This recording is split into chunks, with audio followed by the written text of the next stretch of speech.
Unless you've been living under a rock for the past month, you've probably heard about the Catholic sex scandal in Pennsylvania.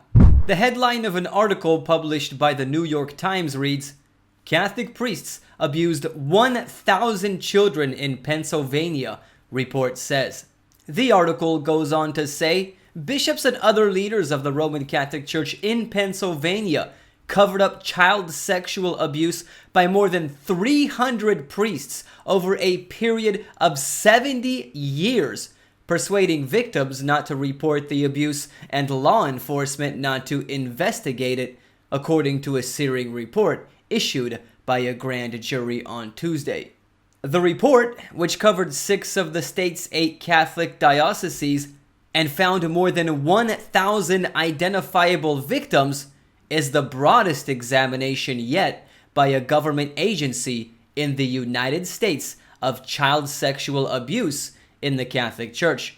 The report said there are likely thousands more victims whose records were lost or who were too afraid to come forward.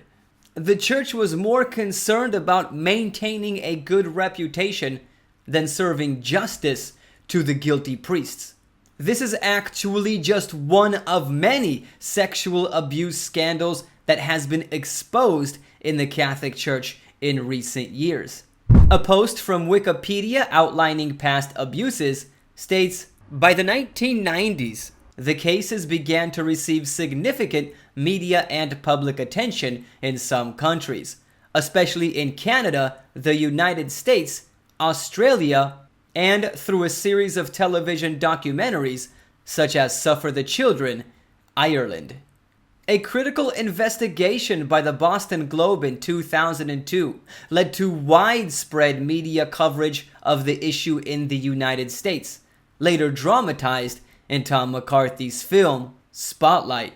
Over the last decade, widespread abuse has been exposed in Europe, Australia, Chile, and the USA. Oftentimes, Catholic priests abused children for decades, and when their superiors or the Vatican were notified about their misconduct, they were just moved to another parish where they were able to continue abusing children. And when their abuse comes to light, like in the Pennsylvania scandal, it's too late to prosecute them because it was so long ago that the statute of limitations has run out and many of the priests are dead.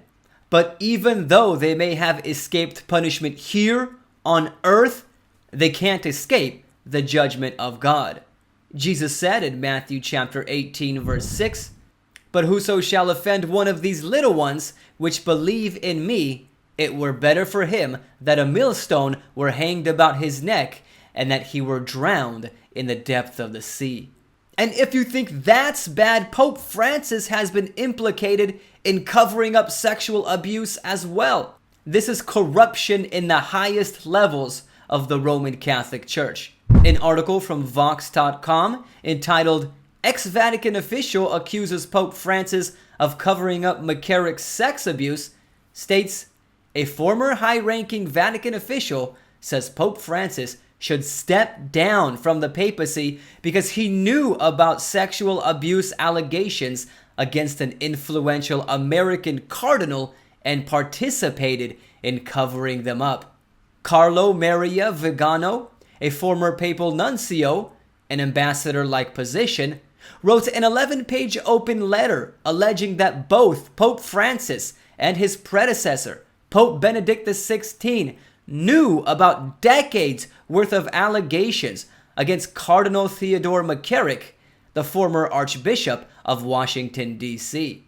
McCarrick was removed from active ministry in June and later resigned his cardinalship after revelations emerged that he had sexually abused generations worth of junior seminarians and young priests as a priest and then bishop in New Jersey. He is also accused of having sexually abused at least 2 minors.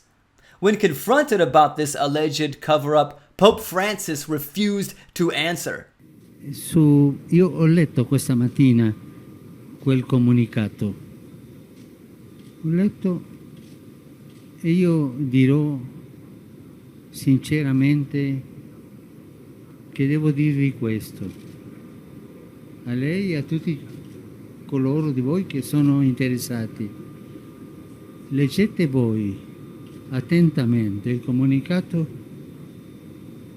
e fate voi il vostro giudizio. Io non dirò una parola su questo.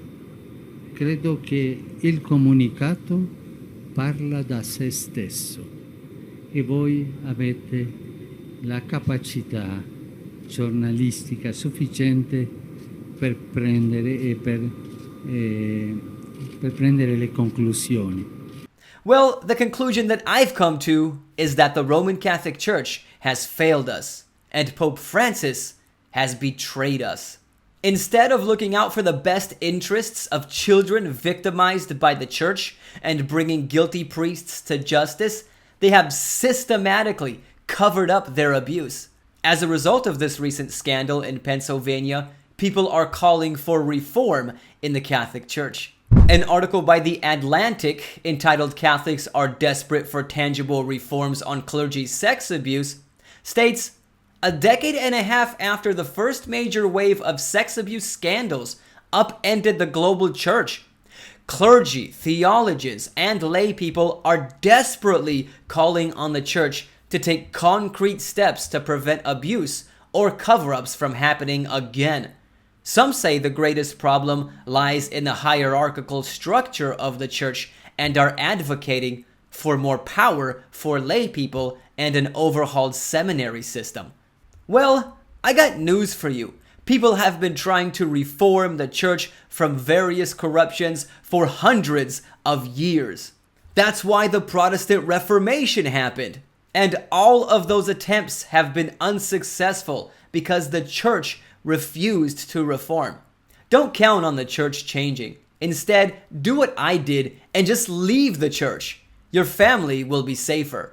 And the Bible actually tells us to leave the Roman Catholic Church.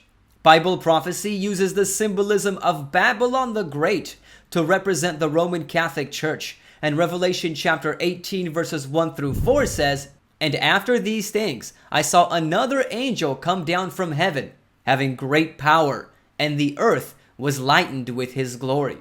And he cried mightily with a strong voice, saying, Babylon the Great is fallen, and is become the habitation of devils, and the hold of every foul spirit, and a cage of every unclean and hateful bird. For all nations have drunk of the wine of the wrath of her fornication, and the kings of the earth have committed fornication with her, and the merchants of the earth are waxed rich through the abundance of her delicacies. And I heard another voice from heaven, saying, Come out of her, my people, that ye be not partakers of her sins, and that ye receive not of her plagues." By the way, if you're looking for a good Bible-based church to go to, where ministers aren't systematically sexually abusing children and covering up that abuse, click on the link in my video description called "Find a Church Near You." Also, watch my video explaining why I left the Catholic Church by clicking on the screen. If you enjoyed this video, feel free to like it and share it. Thank you for watching, and God bless you.